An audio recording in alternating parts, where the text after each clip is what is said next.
So today's going to be kind of an interesting new little video because it's not going to be covering game specifically, but I want to go into like the business and the economy behind games with a very specific topic that is on a lot of people's minds that are in the gaming hobby. And I want to cover it specifically because it's a unique instance and it really needs to be looked into. My channel is kind of anonymous, but I have with me someone who, just to verify this, you've been gaming for an awful long time. Well, ever since middle school, so it's quite a few years at this point. Qualifies. Throughout this time, you've also been very interested in finances and economy, even though it's not, you work in IT management right now, right? Yes, that's correct. So I do have a big interest in finance just because it seems to rule all of our worlds. Yes, it does. And so I have today what I consider an expert's voice into the topic at hand, who knows the street level, who has viewed the overhead level, and we can get a very clear view on the topic at hand. Let's look at games in general for just half a second. One fact that can't be avoided: games are a luxury item. We don't need them to live, but our lives are often better for it. And what we do is we spend our time and money investing in tabletop games because of how real it is to our experiences in the real world, which is why tabletop games are still around and functioning and have not been completely thrown out by video games. Now, here's the funny thing. In the past, I've heard things like, if you're going to get into tabletop games, don't expect it to be a business you can make money off of. There's also plenty of stories out there where game companies can make money and make this their livelihood. The funny thing is, there is always a push and pull between the customer, the hobbyist on one end, and the person producing the game. No game company in history, save one, has ever been able to force the hand of the hobbyist and not suffer some kind of pressure from that somehow. Although I think that statement could be argued against. There is Games Workshop. Let's just put it this way. In the past, I remember Games Workshop has literally shut down their online retailing partners. They have hunted down twice, I think. There was 2 different rounds of it. They have hunted down fan creators on the internet that are making tangential production. Make note, in the business world, I think this is standard. If you, a company, make X, Y, and Z, but someone else out there makes A, and A supports your business from the side, you technically don't have any control over it. You're at best a partner, and they're at most a fan production.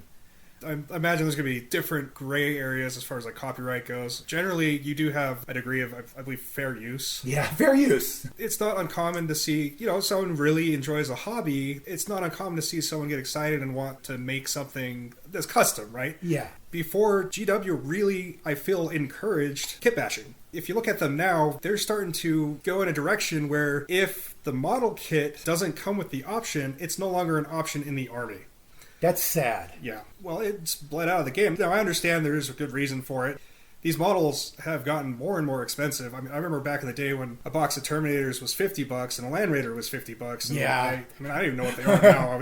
Worse if you ask me, back when a box of Terminators was $35. Yeah. So insane number of models too. I get it. There's a lot that goes into factoring that. Like, you have inflation, and yeah, I'm kind of aging myself here because that was a long time ago. The thing is that it has just gotten more and more expensive, and so I understand when players could get frustrated if the competitive option or the option they really wanted or needed for their army didn't just come in the box. That being said, though, for the people who preferred, narrative play or like play against their friends and wanted to take the extra time to make a very unique force, it really kind of hurts the hobby for that group of people. So you end up in this situation where Games Workshop, in my opinion, likes to cater more towards the competitive crowd than the average, I shouldn't say average player, I guess. Like the casual player. The casual player. The family players, the friendly players. And honestly, I don't think that's an opinion. I think it's just fact at this point. Games Workshop follows the rhythm set out by the tournament crowd. Yes. Tournament crowd has the most influence in GameShop's community. Yeah, absolutely. In their defense, I will say that I wouldn't be surprised if that's where they get the most feedback. Yeah. That's probably where they get the most information. That's probably where most of their data points come from, is going to be the competitive player, because I don't think the casual player will care that much.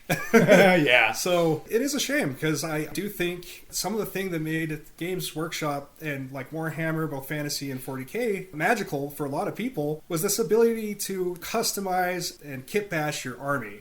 They've made a lot of stuff more generic. The other thing, too, that makes 40K specifically so different over the years is the size of a game. I can point out this one, but yeah, you go for it. Oh, yeah. This ties into business models, and like, obviously, they're a company, they need to make money. At the end of the day, that's their goal. And so there's a few ways to do that. You can make new models, new ranges, and you do like the whole power creep thing. We've all seen it, where they'll release something new, it's really powerful, and now they can just patch it in a couple months when there's backlash in the competitive community and make it not so great anymore. But in that time, they could get a lot of sales, right? Yeah, happens all the time.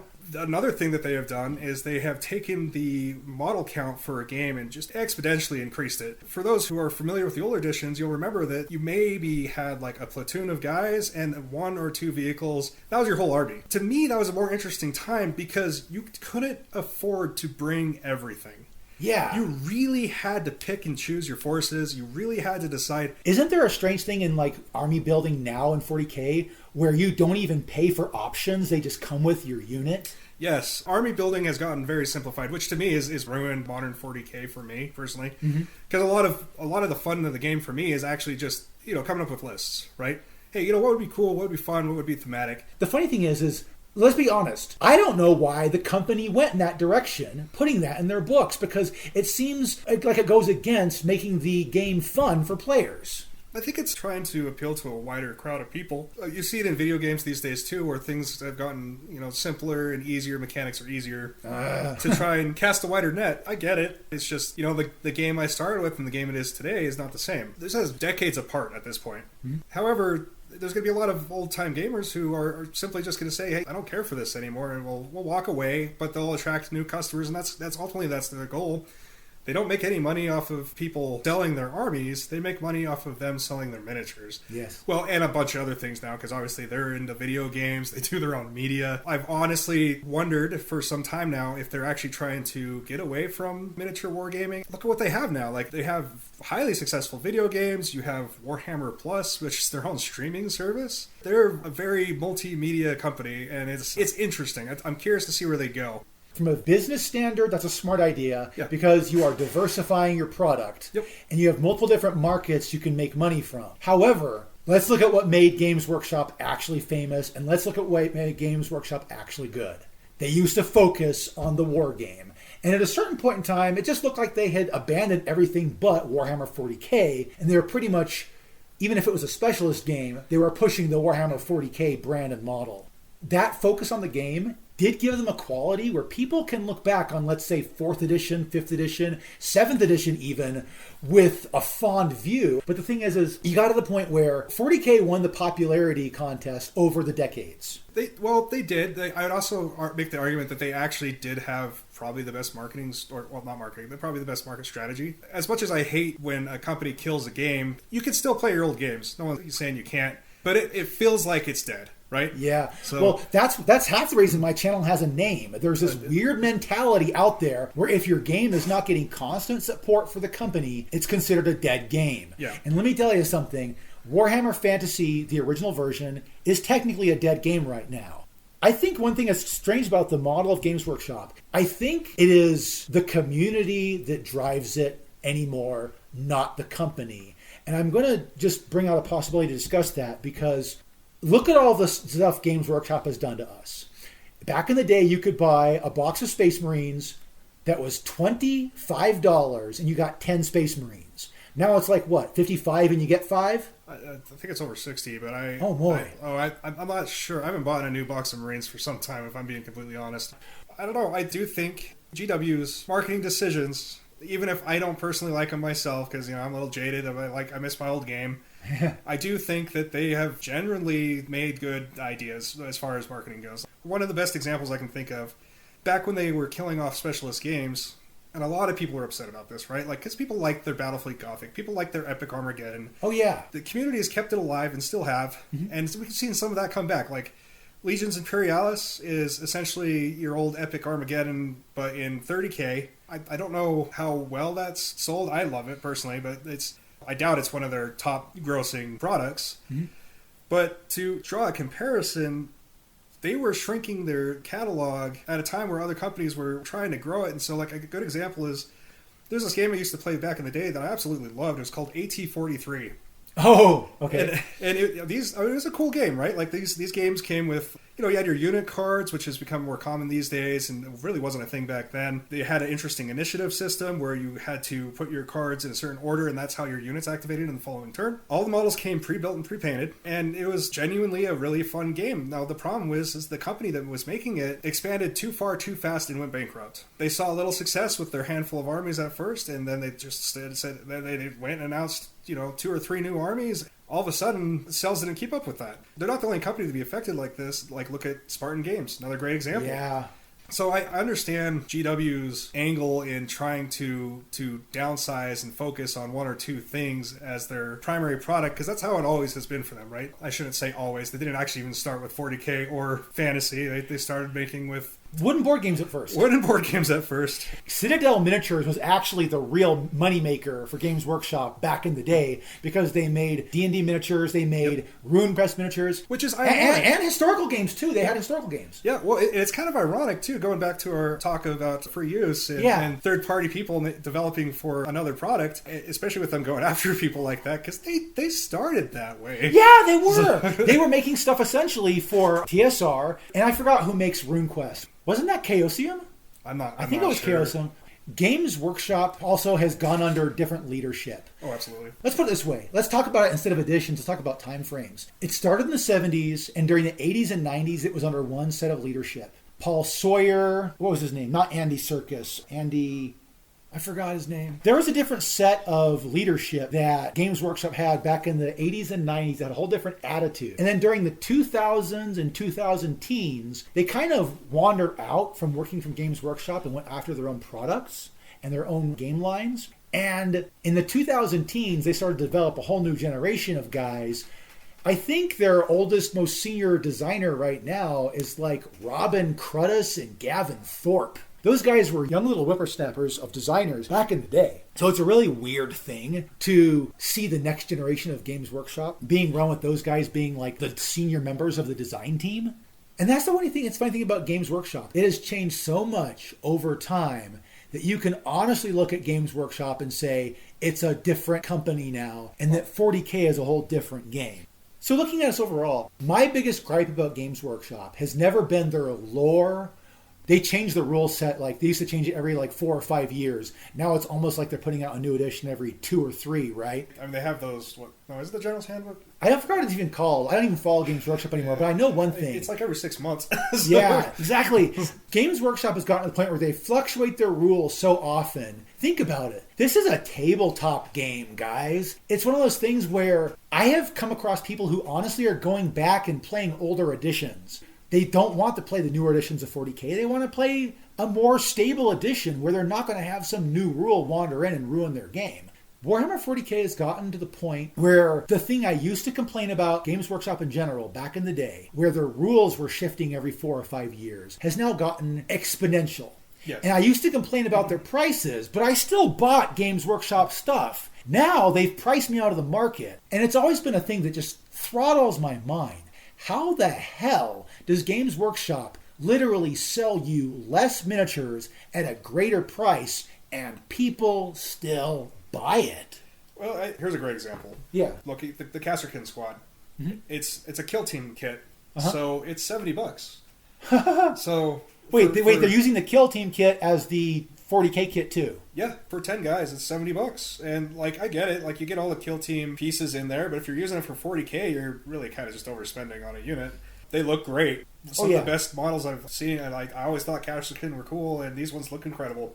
However, if you want to run a Stormtrooper army, you are looking at paying quite the premium price just because of how the availability of the unit is. And I'm sure in the long run, that makes way more sense to GW. They don't have to pay for separate packaging or any of that, and they get to charge more. Man, you know what? I might as well get down to the point of something. Yeah. I am not a Games Workshop gamer at this point. And let's be honest, I make less money than you do. Would you say that at this point in history, Games Workshop is well on its way to becoming the rich man's hobby as far as tabletop gaming goes?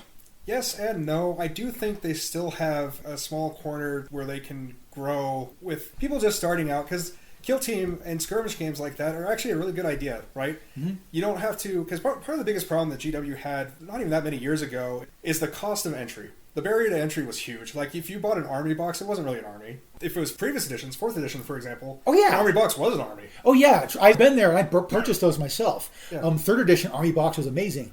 I have seen Games Workshop starter boxes for like an Eldar versus someone else force. Yep.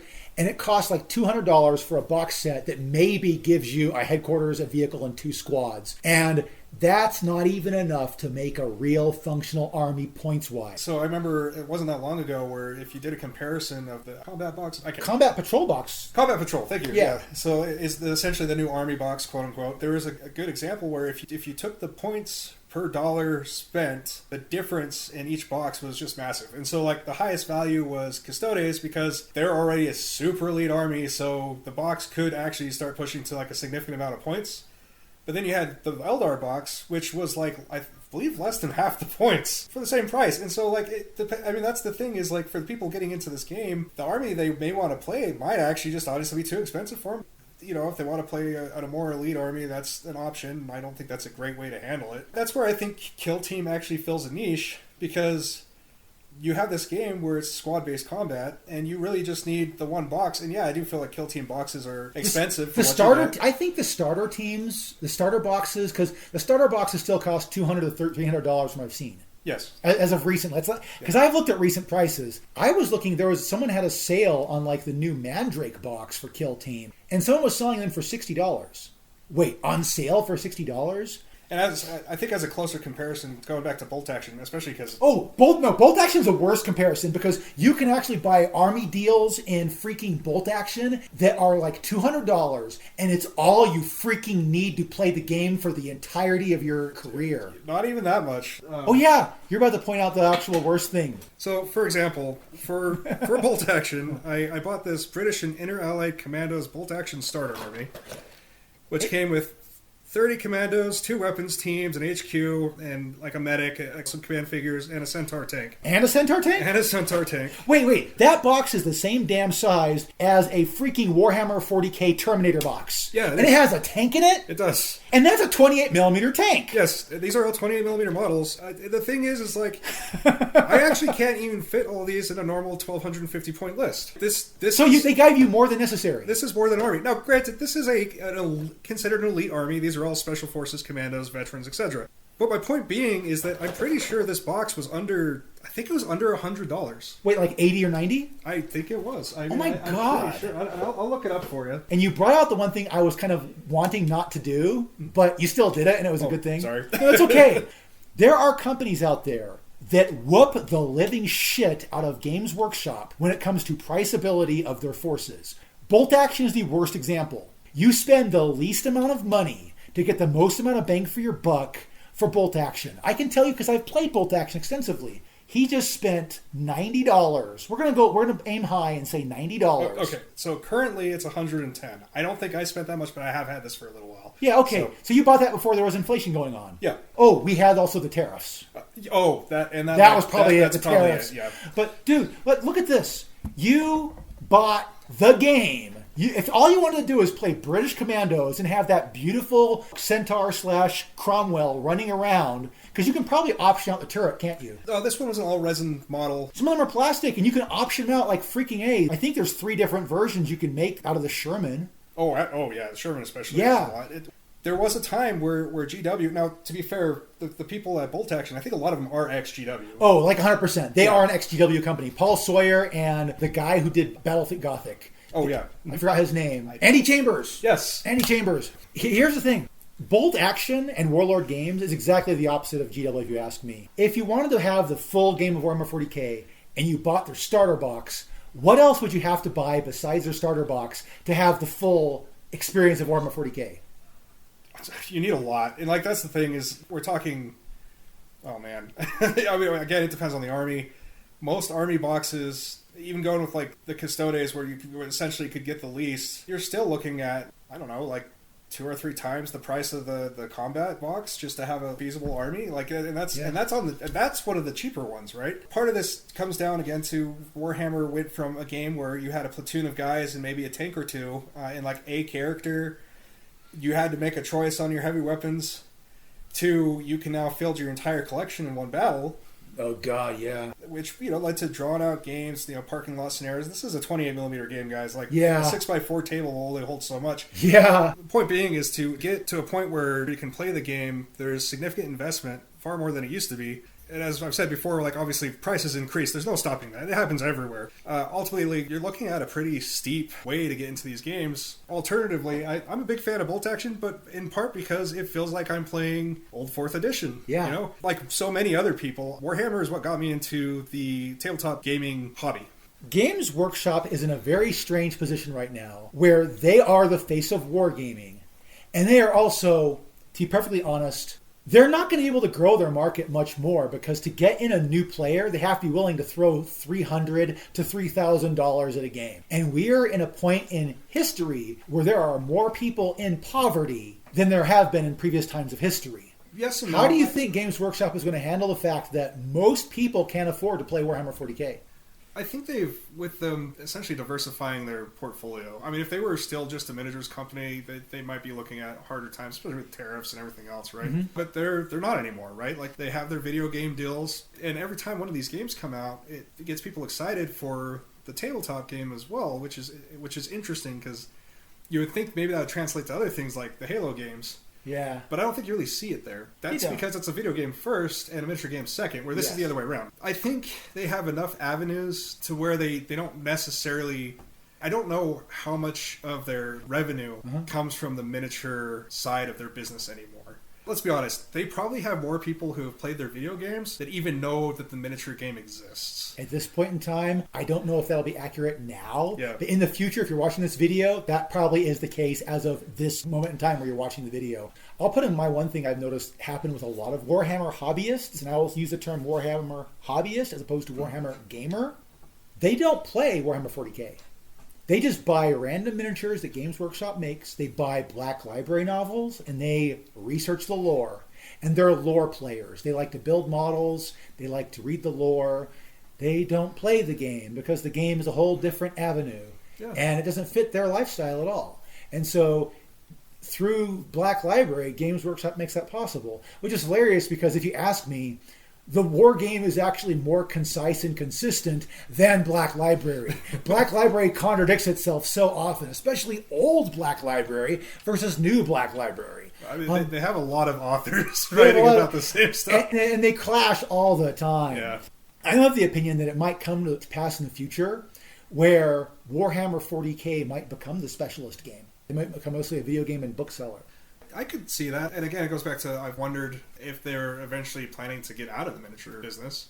That would be a weird thing for Games Workshop to do. It would be weird, but I mean, like, look at it. Like, they've been around since 1975, so we're talking, 51 years, right?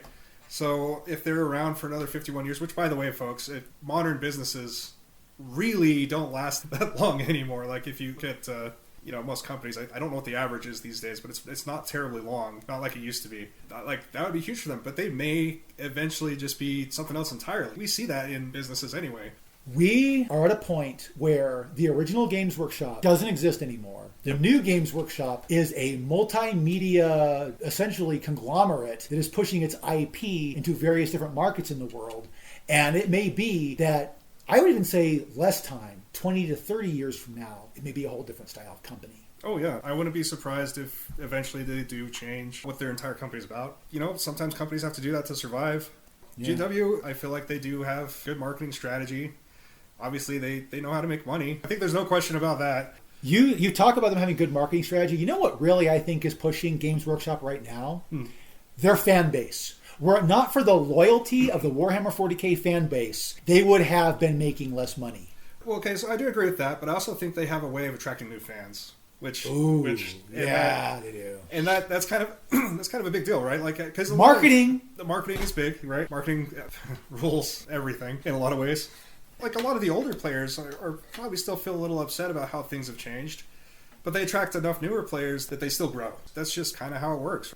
Again, like, I may not like it, but I get it. If you let your game just be the same for 50 years, it probably will stagnate and people might get bored. The moment you change it, you're basically making a choice. Like, knowingly, you'll probably piss off a degree of your older players, but the trade is getting new ones. Yeah. And new players need new armies. Having money churn in at a constant rate is a whole different prospect from keeping those old traditions alive. Yep. In a world that's being run more by corporations and big business, let me tell you, they don't give a shit about traditions. They care about money. In a lot of ways, you have to, right? Like, because we're talking about, this is a non-perishable, like it's not consumable. In theory, someone can buy an army and that will last them forever. Yes. So that's honestly bad for business, right? It is. Looking at it, we've covered a lot of things about EW as a hobby and their business strategies. If you have any commentary on this, by all means, place the commentary below. If you have commentary on the business side, definitely. If you just want to like scream at us, please put that somewhere else. There's other channels that'll hear your screaming. We want to talk business here. So if you have any business inputs,